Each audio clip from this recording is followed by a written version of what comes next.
With songs, though, there's some songs, and I've seen some of your playlists and such, you're playing short clips, and sometimes you're playing more of the song. Mm-hmm. How do you judge how much of a song to play? Is there a rule of thumb? Or is there is, and it's very tricky, and this is where I tell my schools, because they're like, well, the DJ cut songs off too early. I'm like, I get that. Jerk is still popular. People still request it. It's 4.5 minutes long. How many of you guys want to sit there and do the jerk for 4.5 minutes? They're like, oh, no. I'm like, yeah, so you have to mix out of it early. The thing is, you have to really know the music, and our DJs know the music because they actually enjoy the music, not because it's their job. So, for example, if we're playing Jumpman, and we see that, people are, not dancing to it after, 2 minutes or so, we may mix out of it early. But we're not going to skip Future's part because we know you guys want Future's part. Mm-hmm. And they're like, no, you're right. I'm like, exactly, in the sense that, you sit there, you're getting ready to do Future's part, it's like, they make something else, like, what the hell just happened? Yeah. And that's, you're going to get students coming, he's like, dude, you suck. You just cut off Future, man. Future's the next Tupac, man. I freaking hate Future.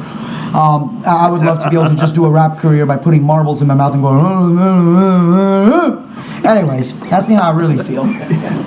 So any wonder why Siri's hating you? But anyway, keep going. But you know what? What's crazy? His music is so catchy. Like Fetty Wap, I can't stand Fetty Wap. And the more I hear Trap Queen and 6, 7, 9, I'm like, man, these things are really catchy. The dude makes a catchy hook. I gotta give him that.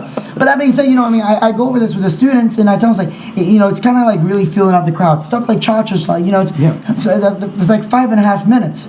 And no disrespect to Casper, the dude really made a jam there, but I don't want to sit there side to the left, or whatever it is. I want to sit there and do that for 5 minutes because 4 hours, and after you get rid of the king and queen dance, you maybe have let's say 3 hours and 45 minutes, but then you got the first 20 minutes of people coming in, so now you got right around 3 hours and 30 minutes, whatever the case may be, and it's it's like, that's not a lot of songs if you play the whole thing. And I tell the students, like, guys, that's maybe 60, 70 songs, which sounds like a lot until you realize there's 900 of you asking for all sorts of different things. So you kind of got to mix out of some stuff early, and that's how you keep your your dance floor fresh. And they're like, well, no, that makes sense. We just don't want you to cut out the really popular songs. Like, no, I totally get that. And I'll give an example. Like, there are some songs that we play all the way through. There's some songs that we don't. Like, Turn Down for What? Great, but it's 4.5 minutes of Turn Down for we may mix out and go into something else, and I'll give them some examples of how we do that.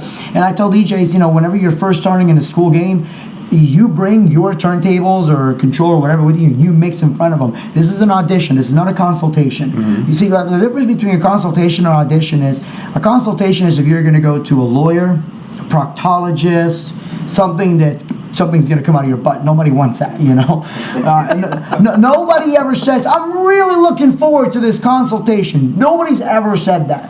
But we're DJs, we're rock stars. We're the reason people are coming to these dances. At weddings, it's all about the bride and groom, which kind of, sort of, that's a whole different topic.